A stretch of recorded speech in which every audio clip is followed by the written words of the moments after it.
जय श्री कृष्ण। नमस्कार दोस्तों। जिस तरह कहा जाता है कि नेकी कर और कुएं में डाल, उसी तरह से कर्म का ज्ञान कहता है कि कर्म कर और उसे भगवान को सौंप दे। गीता के चौथे अध्याय में कृष्ण ज्ञान, कर्म और संन्यास योग के बारे में बताएंगे। सीधे, आसान और समझ में आने वाली भाषा में आपको सुनाने जा रहा हूं।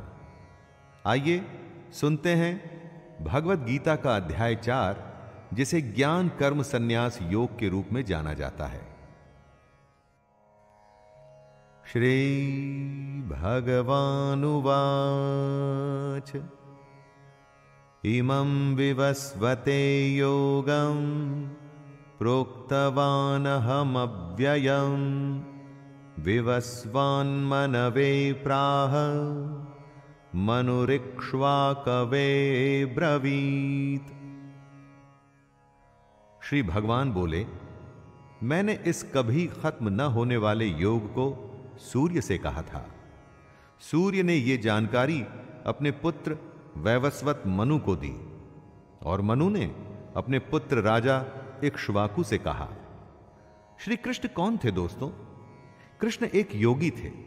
सृष्टि के आदि और अंत, बिगिनिंग और एंड, सब कुछ वो जानते थे। वो हर समय मौजूद थे और वो हमेशा ही मौजूद भी रहेंगे। योग अर्थात ज्ञान योग और कर्म योग, जिसका कभी नाश नहीं हो सकता।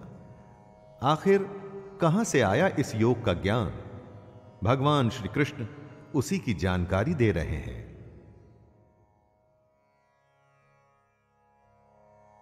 एवं परंपरा प्राप्तं इमं राजर्षयो विदुः सकाले नेह महता योगो नष्टः परंतप।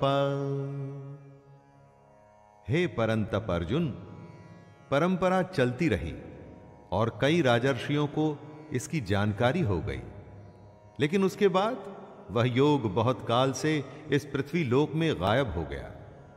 ज्ञान कहीं न कहीं से आता है और उसके बाद वो धीरे धीरे फैलना शुरू होता है। यह ज्ञान कृष्ण से सूर्य और इस तरह से गीता के माध्यम से हम लोगों तक आया। सैकड़ों हजारों सालों का सिलसिला है ये तो, लेकिन बीच में ऐसा भी समय था जब यह ज्ञान योग पृथ्वी पर से गायब हो गया था। ज्ञान बढ़ाने से बढ़ता है और घटाने से खत्म होने लगता है। इसीलिए हम इस योग को, गीता के सार को, कृष्ण की बातों को आप तक ला रहे हैं। एवायं मया तेऽद्य योगः प्रोक्तः पुरातनः भक्तोऽसि मे सखा चेति रहस्यं ह्येतदुत्तमम्। खजाने को खुले में नहीं रखा जाता, उसी तरह से रहस्य भी खुल के सामने नहीं आता, धीरे धीरे आता है। कृष्ण अर्जुन से कहते हैं, तू मेरा भक्त और प्रिय सखा है, इसलिए वही ये पुरातन योग आज मैंने तुझसे कहा है, क्योंकि ये बड़ा ही उत्तम रहस्य है, अर्थात गुप्त रखने योग्य विषय है। अर्जुन कृष्ण का भक्त भी है और मित्र भी, इसीलिए कृष्ण उसे यह सदियों पुराना योग बता रहे हैं, सिखा रहे हैं और यह भी कह रहे हैं कि वैसे तो यह गुप्त रखने की बात है, लेकिन वो अपना सब कुछ अर्जुन को बता रहे हैं। यहां पर गुप्त रखने से मतलब है कि इतने बड़े ज्ञान का सम्मान हो, इसे सामान्य विद्या न समझा जाए। अर्जुन उवाच अपरं भवतो जन्म परं जन्म विवस्वतः कथमेतद्विजानीयां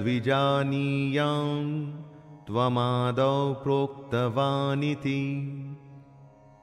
अर्जुन एकदम हमारे जैसा ही मानव है, ह्यूमन। हमारे जैसे ही सवाल उसके मन में भी आते हैं। किसी भी बात को जादू की तरह मान लें कि सूर्य का जन्म तो असंख्य सालों पहले हुआ और कृष्ण यहां सामने खड़े हैं, तो कब यह योग सूर्य को बताया गया और कैसे? यही सवाल वो कृष्ण से कर रहे हैं। आपका जन्म तो अर्वाचीन अभी हाल का है और सूर्य का जन्म बहुत पुराना अर्थात कल्प के आदि में ही हो चुका था। तब मैं इस बात को कैसे समझूं कि आप ही ने कल्प के आदि में सूर्य से योग कहा था? यहां पर अर्जुन कृष्ण पर शक नहीं कर रहा, वो समझना चाहता है कि जो भी हुआ वो कैसे हुआ।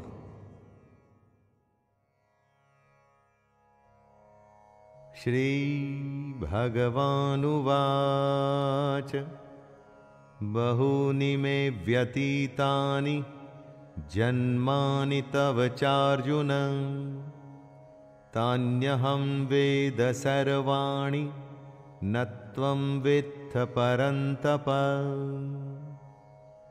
दोस्तों, भक्त नहीं जानता लेकिन भगवान सब जानता है। साधक मतलब कि साधना करने वाला ये नहीं जानता, लेकिन महापुरुष सब कुछ जानता है।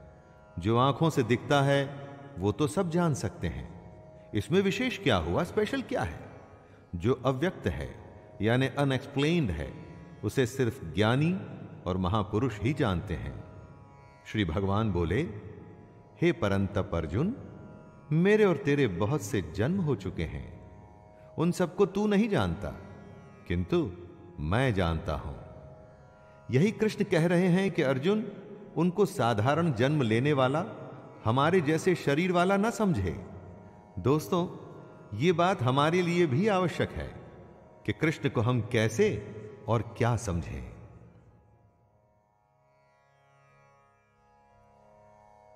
अजोऽपि सन्नव्ययात्मा भूतानामीश्वरोऽपि सन् प्रकृतिं स्वामधिष्ठाय संभवाम्यात्मयायया।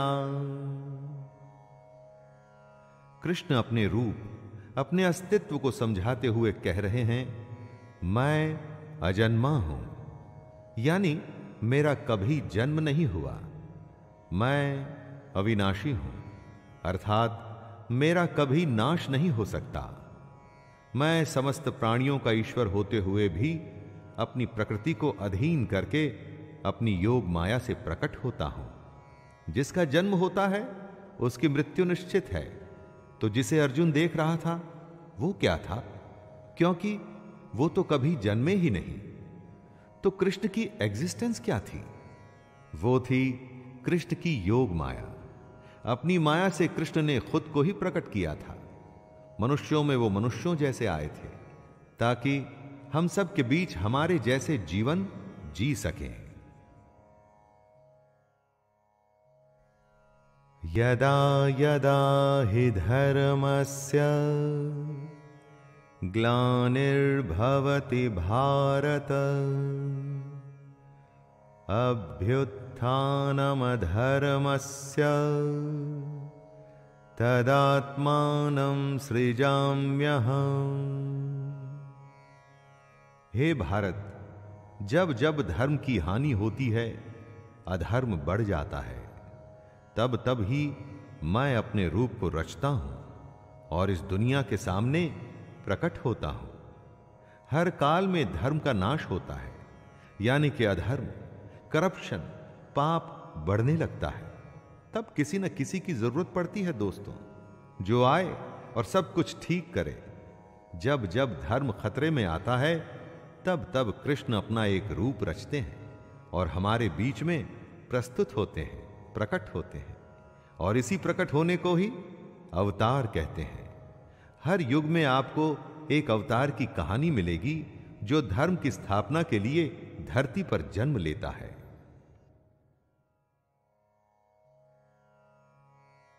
परित्राणाय साधूनां विनाशाय च दुष्कृतां धर्म संस्थापनार्थाय संभवामि युगे युगे।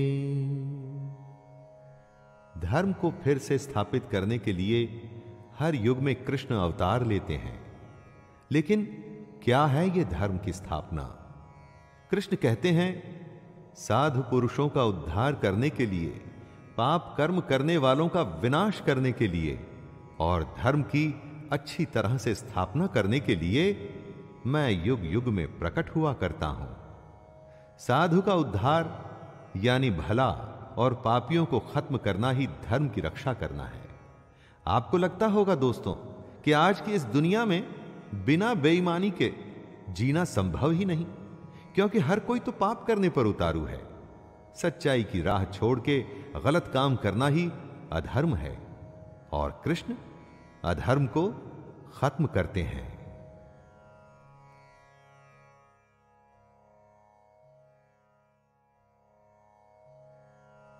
जन्म कर्म च मे दिव्यम् एवं यो वेत्ति तत्त्वतः त्यक्त्वा देहं पुनर्जन्म नैति मामेति सोऽर्जुन।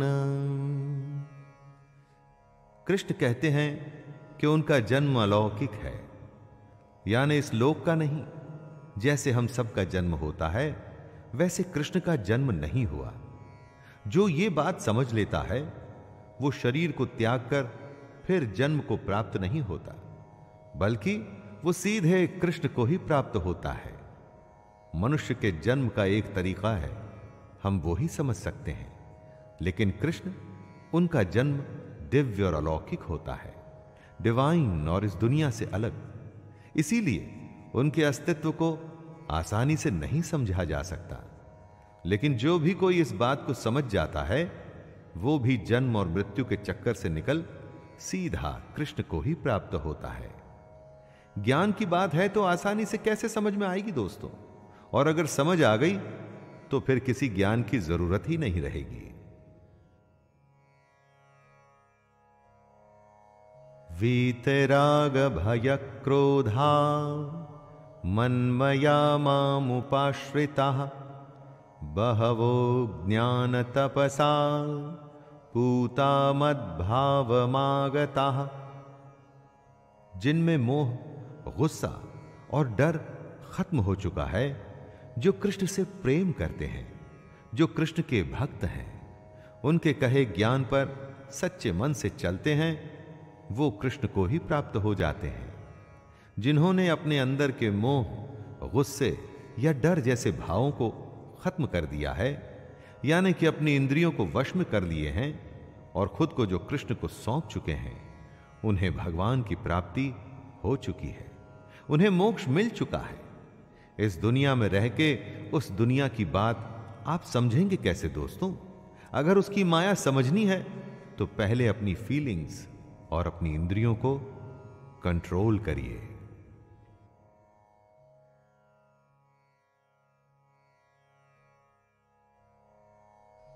ये यथा मां प्रपद्यन्ते तांस्तथैव भजाम्यहम् मम वर्तमानुवर्तन्ते मनुष्याः पार्थ सर्वशः। हे अर्जुन, जो भक्त मुझे जिस प्रकार भजते हैं मैं भी उनको उसी प्रकार भजता हूं, क्योंकि सभी मनुष्य मेरे ही बताए रास्ते पर चलते हैं। दोस्तों, कृष्ण यहां पर कितनी बड़ी बात कह रहे हैं। जो उनको भजते हैं, कृष्ण वापस से उनको उसी प्रकार भजते हैं। कहने का अर्थ है कि जो कृष्ण के स्वरूप को, उनके ज्ञान को और उनकी कही बातों को अच्छे से समझ जाता है, वो एक तरह से कृष्ण में मिल जाता है। यहां भजने से मतलब पूजा पाठ या आरती मत समझ लीजिएगा दोस्तों। सच्चे अर्थों में भगवान को भजने का मतलब है उसकी कही बातों पे चलना।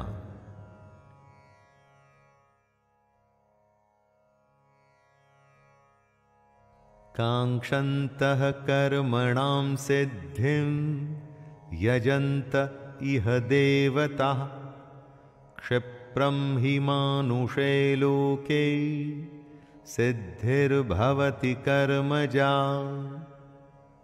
कृष्ण कहते हैं, इस दुनिया में जिनको अपने कर्मों का फल चाहिए होता है वो देवताओं का पूजन किया करते हैं, क्योंकि उन्हें कर्मों से पैदा होने वाली सिद्धि जल्दी मिल जाती है। जो लोग कृष्ण के कहे अनुसार कर्म करते हैं और साथ में देवताओं की पूजा करते हैं, उन्हें उनके कर्मों के फल जल्दी मिल जाते हैं। सच्चे मन से सिर्फ कर्म करना, कर्म करते हुए फल की ही नहीं, देवता और ईश्वर को भी याद रखना, ऐसे करने पर फल जल्दी मिलता है। कर्म किया है तो फल तो आएगा ही, चाहे अच्छा या बुरा। लेकिन अगर कर्म करते हुए मन में भगवान है तो फल अवश्य अच्छा और जल्द आएगा।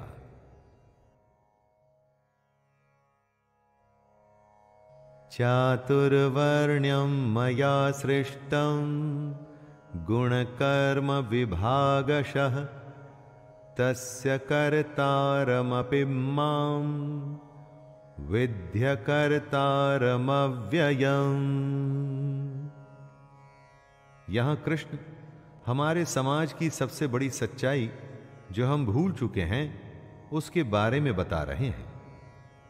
ब्राह्मण, क्षत्रिय, वैश्य और शूद्र, इन 4 वर्णों का समूह गुण और कर्मों के विभाग पूर्वक मेरे द्वारा रचा गया है। इस प्रकार उस सृष्टि रचनादि कर्म का कर्ता होने पर भी मुझ अविनाशी परमेश्वर को तू वास्तव में अकर्ता ही जान। जिसे हम जात या जाति कहते हैं वो आपके गुण और कर्म पर निर्भर करती है दोस्तों, जन्म पर नहीं। हो सकता है कि आपका जन्म एक अच्छे घर में हुआ हो, आपके माता और पिता अच्छे इंसान हो, लेकिन अगर आप धूर्त हैं, झूठ बोलते हैं या गलत काम करते हैं तो क्या आपको भी सच्चा और अच्छा कहा जाएगा? ना, कभी नहीं।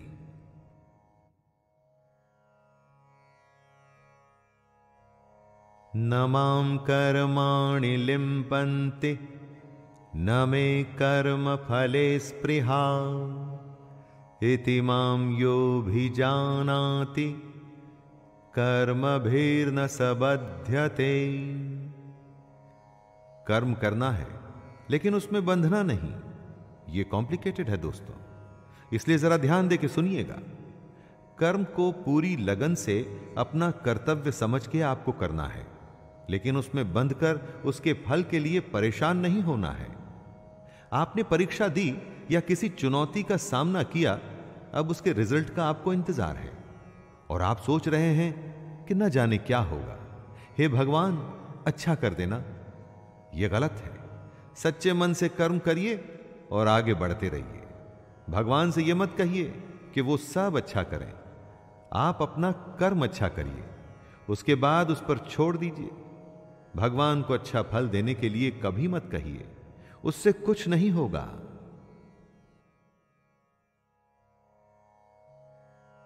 एवं ज्ञात्वा कृतं कर्म पूर्वैरपि मुमुक्षुभिः कुरु कर्मैव तस्मात् त्वं पूर्वैः पूर्वतरं कृतं।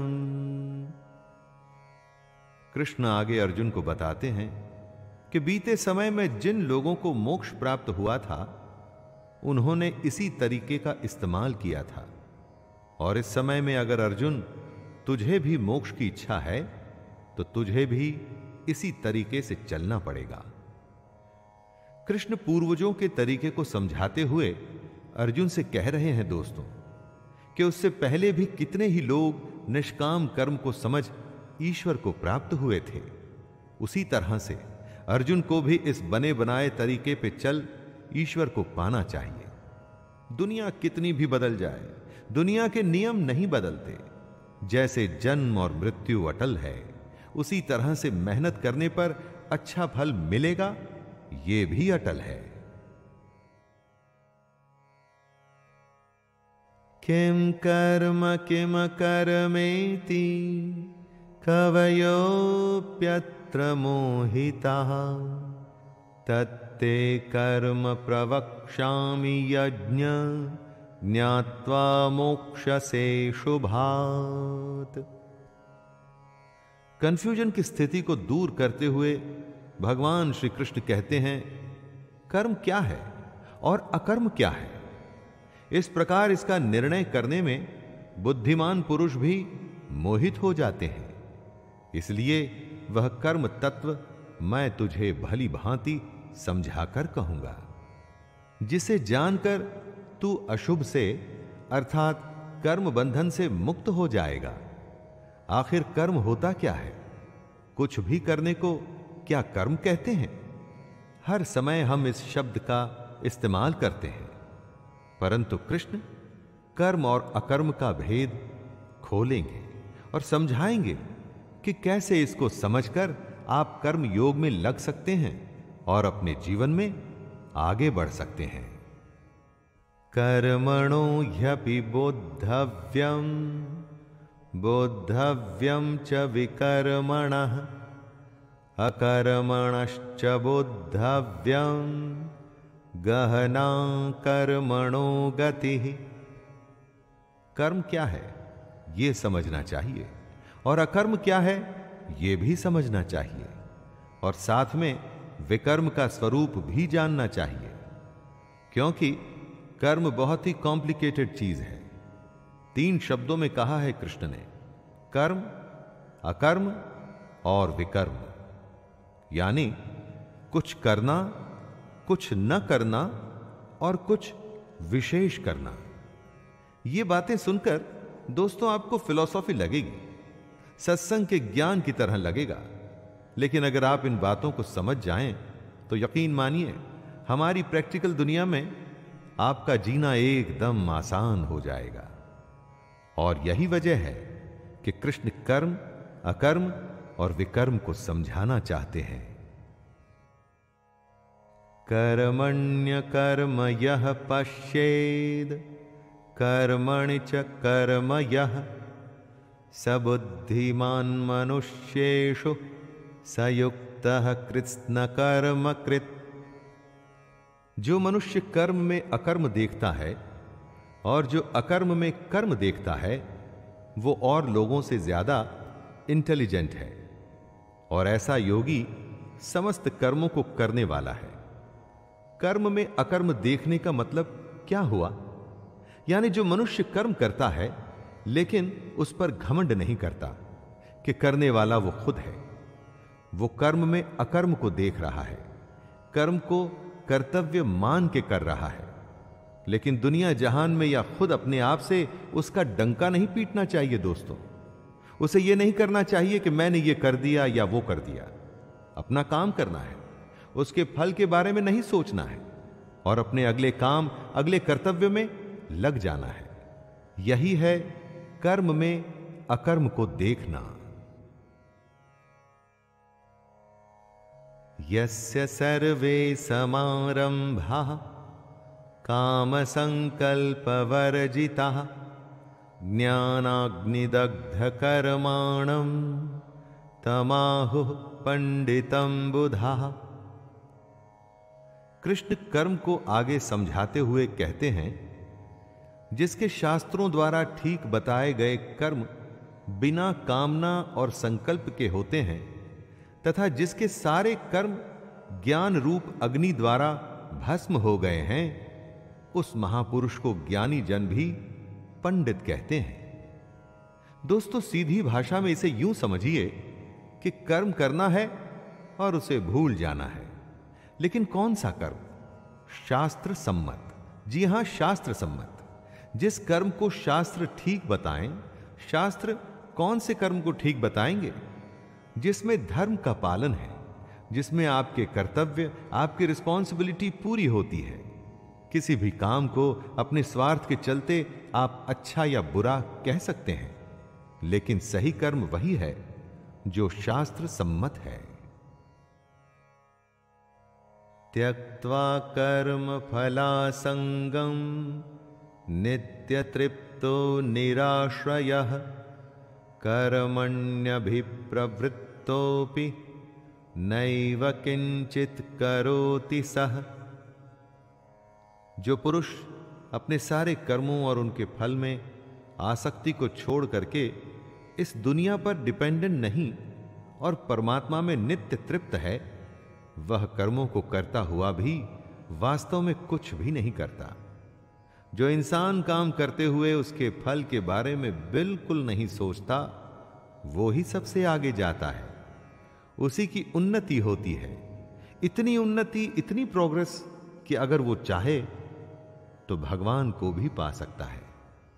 कर्म करते हुए उसके फल, रिजल्ट में आसक्ति नहीं रखनी चाहिए। बस इतनी सी सीधी सी बात है दोस्तों। मत सोचिए कि आगे क्या होगा, बस अभी में रहिए और अपना काम करिए।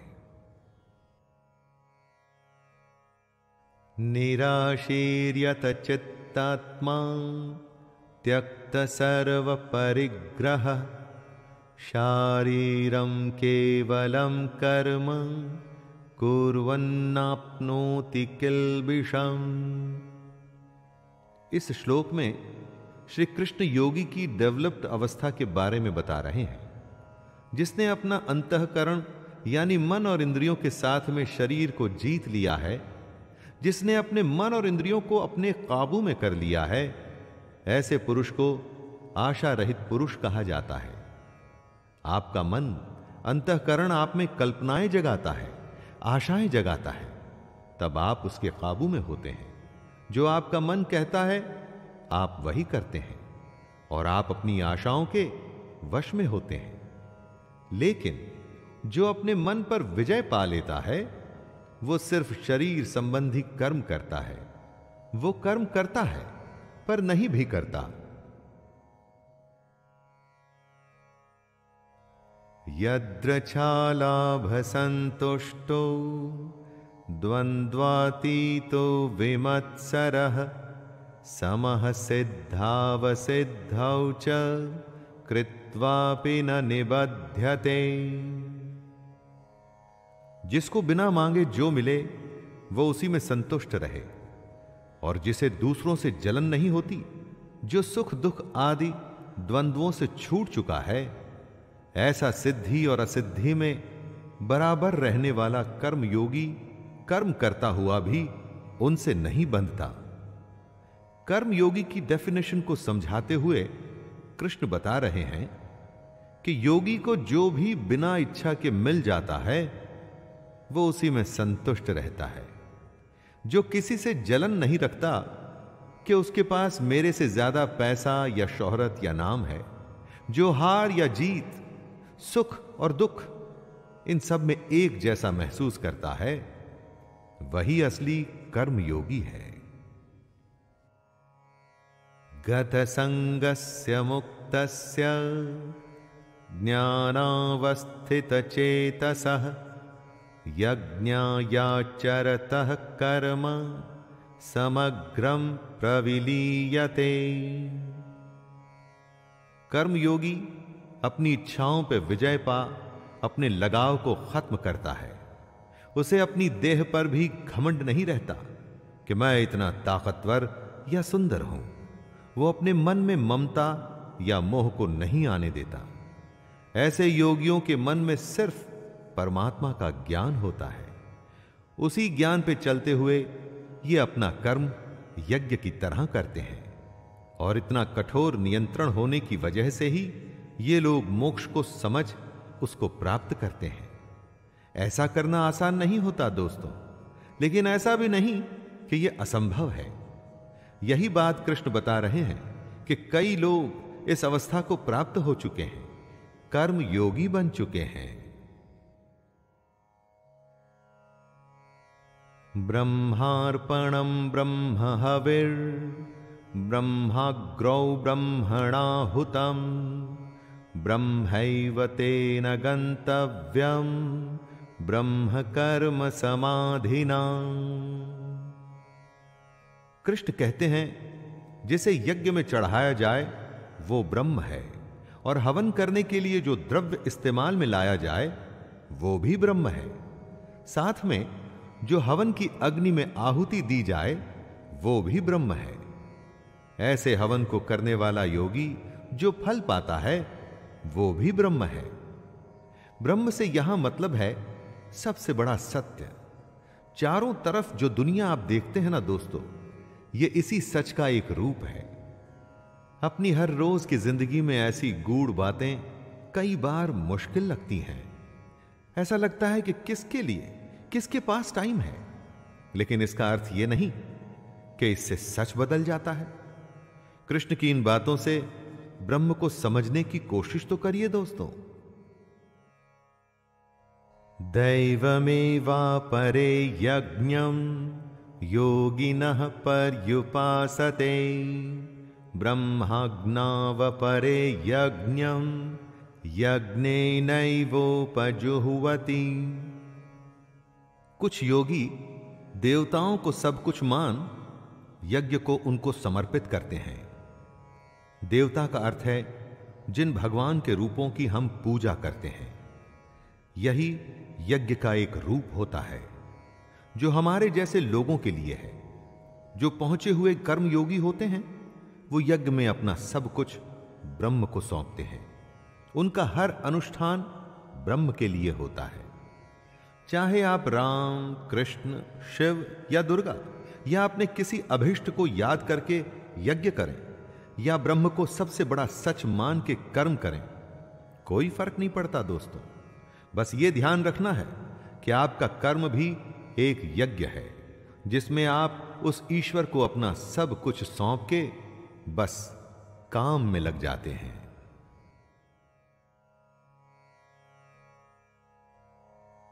श्रोत्रादीनिन्द्रियाण्यन्ये संयमाग्निषु जुह्वति शब्दादीन् विषयान्नन्य इंद्रियाग्निषु जुह्वति।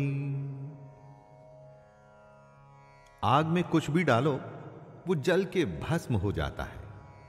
संयम को भी कृष्ण एक अग्नि बता रहे हैं। जो योगी होते हैं वो अपने संयम की आग में अपनी इंद्रियों को डालते हैं और उन इंद्रियों को यानी अपनी इच्छाओं को भस्म कर देते हैं, जला देते हैं। परंतु जो योगी नहीं होते, नादान होते हैं, वो ठीक इसका उल्टा करते हैं। वो अपना सब कुछ इन इंद्रियों में भस्म कर देते हैं। किसी ने कुछ कहा जिससे आपको गुस्सा आ गया या किसी को देख आपके मन में जलन हुई कि उसकी कार मेरी कार से बड़ी कैसे, वगैरह वगैरह। बस इसी तरह की बातों में नादान लोग खुद को जला डालते हैं। सर्वाणींद्रिय कर्माणि प्राण कर्माणि चापरे आत्मसंयम योगाग्नौ जुह्वति ज्ञानदीपिते। अपनी इंद्रियों को, अंतःकरण को वश में करने का सबसे बड़ा तरीका है ज्ञान। ज्ञान से ही योगी लोग अपने मन को नियंत्रण में लाते हैं।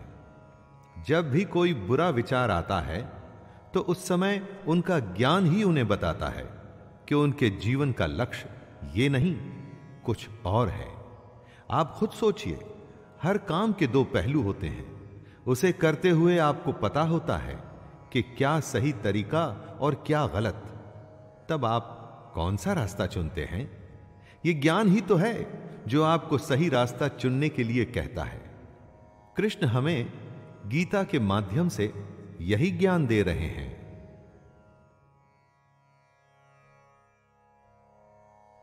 द्रव्य यज्ञास्तपो यज्ञा योग यज्ञास्तथा परे स्वाध्याय ज्ञान यज्ञाश्च यतयः संक्षिप्तव्रतः। हर किसी का युद्ध अलग है, इसलिए हर किसी का यज्ञ और हर किसी का कर्म भी यज्ञ है। यही बात कृष्ण इस श्लोक के द्वारा हमें बता रहे हैं। कई पुरुष द्रव्य संबंधी यज्ञ करने वाले होते हैं, कितने ही तपस्या रूप यज्ञ करते हैं तथा दूसरे कितने ही योग रूप यज्ञ करते हैं।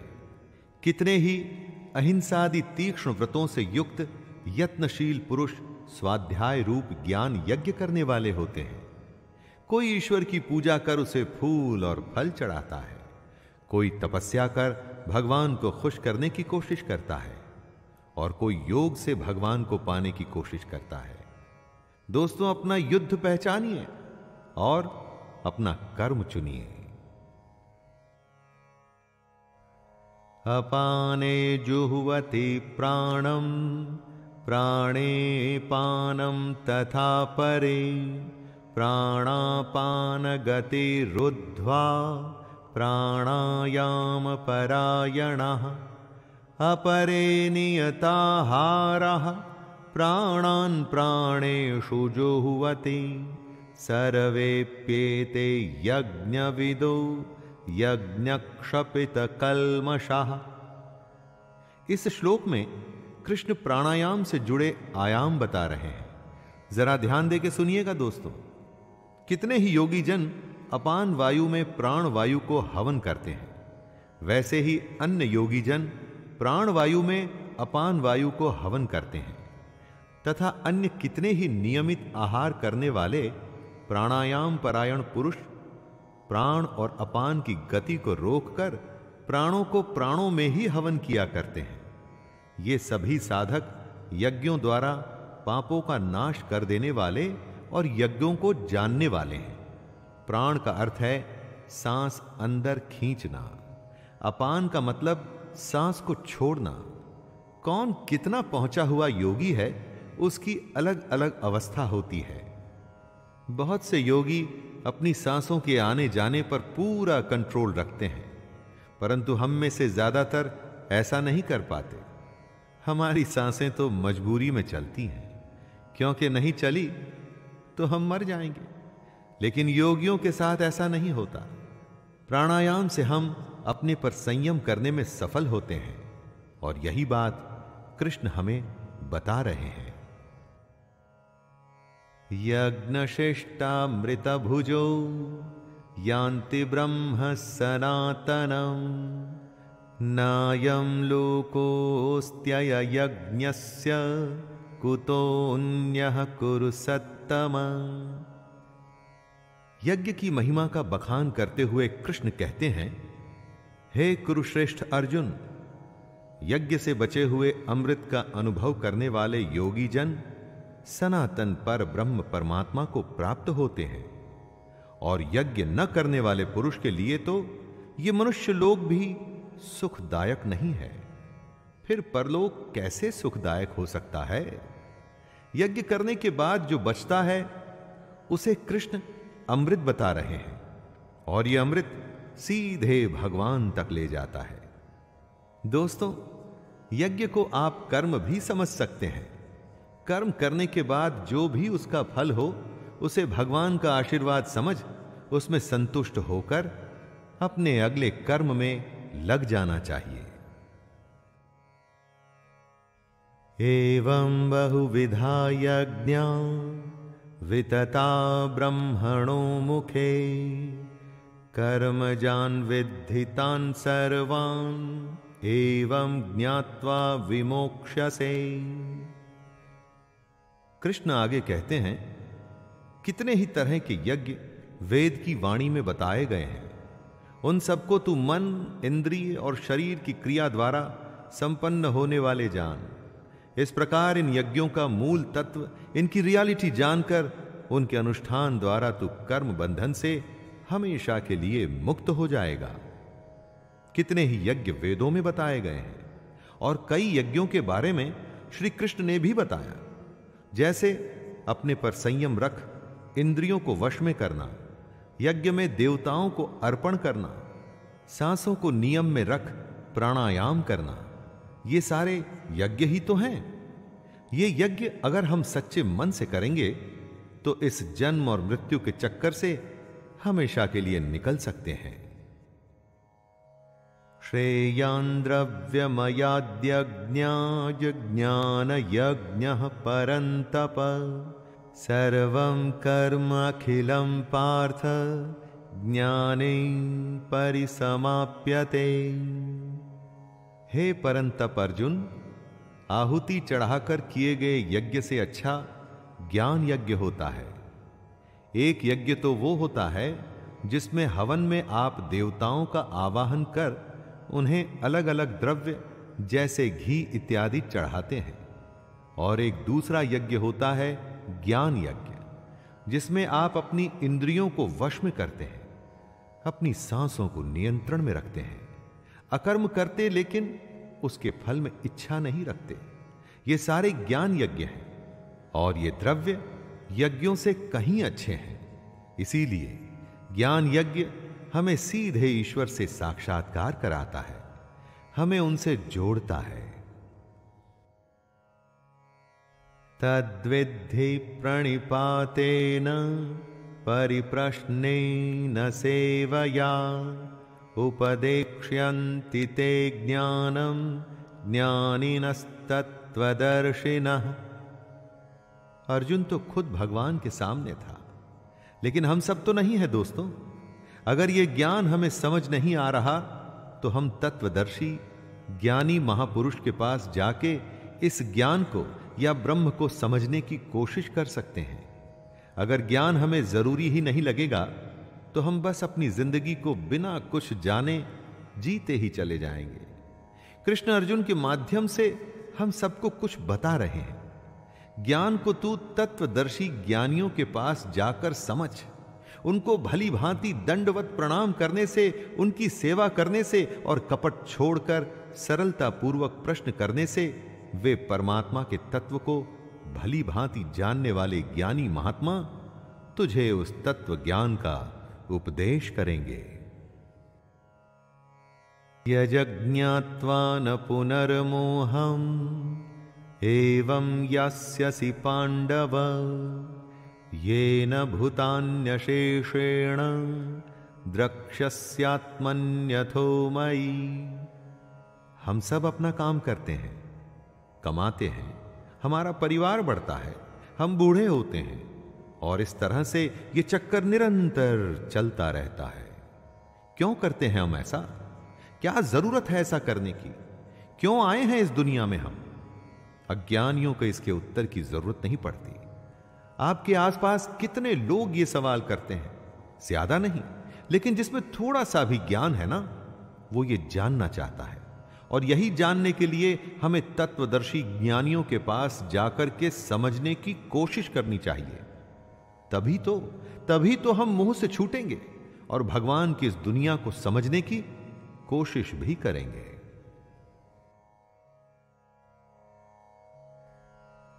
अपि चेदसि पापेभ्यः सर्वेभ्यः पापकृत्तमः सर्वं ज्ञाप्लवेनैव वृजिनं संतरिष्यसि।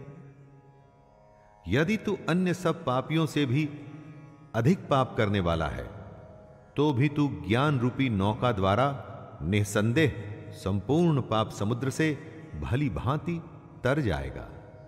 दोस्तों, इसका मतलब यह मत लगाइएगा कि पहले पाप करिए फिर ज्ञान हासिल करिए और बच जाइए। यहां कृष्ण ये कह रहे हैं कि आप इस भ्रम में, डाउट में मत रहिएगा कि हम बहुत बड़े पापी हैं, हमने तो कभी यज्ञ या भगवान को अच्छे से याद नहीं किया, तो ज्ञान हासिल हम कभी कर ही नहीं सकते। हर कोई कर सकता है। जिसमें इच्छा है ज्ञान को हासिल करने की, वो हर कोई कर सकता है। भगवान की असलियत जानने की, वो ज्ञान पे सवार होकर बाकियों से कहीं आगे भी निकल सकता है। तो देर किस बात की दोस्तों, आइए प्रारंभ करें। यथैधांसि समिद्धोऽग्निर्भस्मसात् कुरुतेऽर्जुन ज्ञानाग्निः सर्वकर्माणि भस्मसात् कुरुते तथा। हे अर्जुन, जैसे जलती हुई आग में ईंधन जलकर खत्म हो जाता है, वैसे ही ज्ञान रूप अग्नि हमारे सारे कर्मों को भस्ममय कर देती है। ईंधन को जब आप आग में डालते हैं तो ईंधन बचता नहीं, सब आग बन जाता है। उसी तरह से जब ज्ञान आपको प्राप्त हो जाता है, जब आप ज्ञानी बन जाते हैं, तो आपके कर्म भी खत्म हो जाते हैं। यहां पर दोस्तों, कर्मों के खत्म होने का मतलब यह नहीं है कि आप कर्म करना छोड़ देते हैं। इसका मतलब है कि आप कर्मों के बंधन से छूट जाते हैं। कर्म करते हैं उसे कर्तव्य मानकर, न कि उसके फल के लिए। यही तो ज्ञान है जिसे हम सबको जानना चाहिए। न हि ज्ञानेन सदृशं पवित्रमिह विद्यते तत्स्वयं योग संसिद्धः कालेनात्मनि विन्दति। ज्ञान हर किसी को शुद्ध कर देता है। कितने ही समय से कई लोगों ने कर्म योग के द्वारा ऐसे ज्ञान को हासिल किया है। अगर मन में इच्छा ना हो तो आप काम नहीं करते। उसी तरह से अगर किसी के मन में ज्ञान को समझने की, उसे जानने की जिज्ञासा नहीं है तो उसे ज्ञान कैसे मिलेगा? मन में ज्ञान के प्रति सवाल पैदा करके कर्म योग से ज्ञान हासिल किया जा सकता है। ऐसा कृष्ण कह रहे हैं, जिसका मन साफ है, ज्ञान की इच्छा है और जो निष्काम कर्म करने के लिए तैयार है, वो ज्ञान हासिल कर सकता है।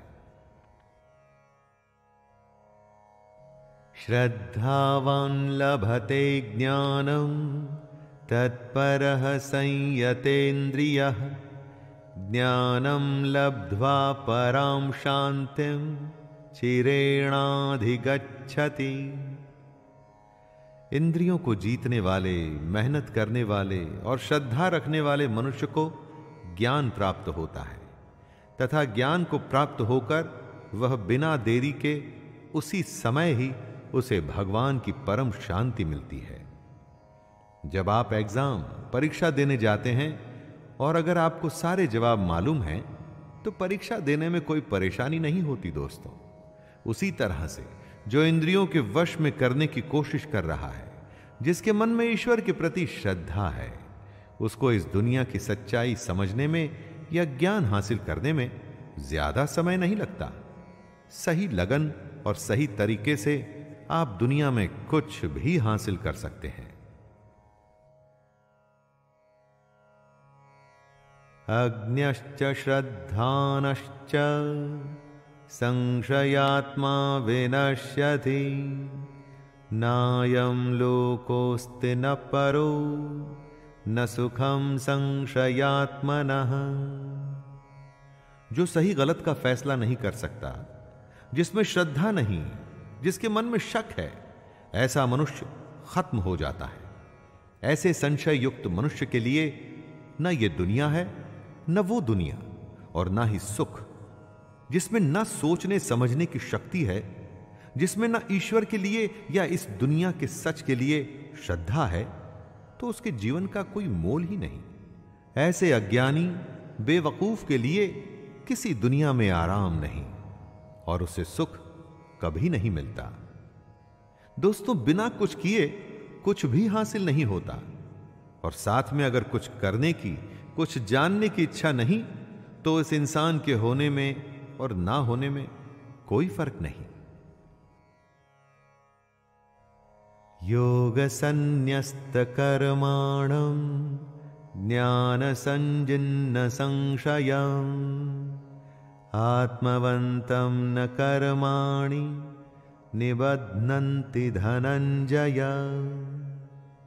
हे धनंजय, जिसने कर्म योग के तरीके से अपने सारे कर्मों को भगवान को चढ़ा दिया है और जिसने विवेक के द्वारा अपने सारे शक खत्म कर दिए हैं, ऐसे मन को वश में किए हुए पुरुष को कर्म नहीं बांधते। कर्म योगी वो होता है जो अपना कर्म करता है और उसे भगवान को सौंप देता है, जो अपने हर काम को बिना घमंड के करता है, अर्थात उस पर घमंड नहीं करता, जो अपनी समझ से अपने मन में से शक दूर करता है। अगर शक में रहेंगे ना दोस्तों, तो कभी कोई फैसला नहीं कर पाएंगे, और जो अपने मन पर विजय हासिल कर लेता है, उसे भगवान का ज्ञान जानने से कोई नहीं रोक सकता। तस्मादज्ञान संभूतं हृतस्थं ज्ञानासीनात्मनः छित्त्वैनं संशयं योगम् अतिष्ठोतिष्ठ भारत।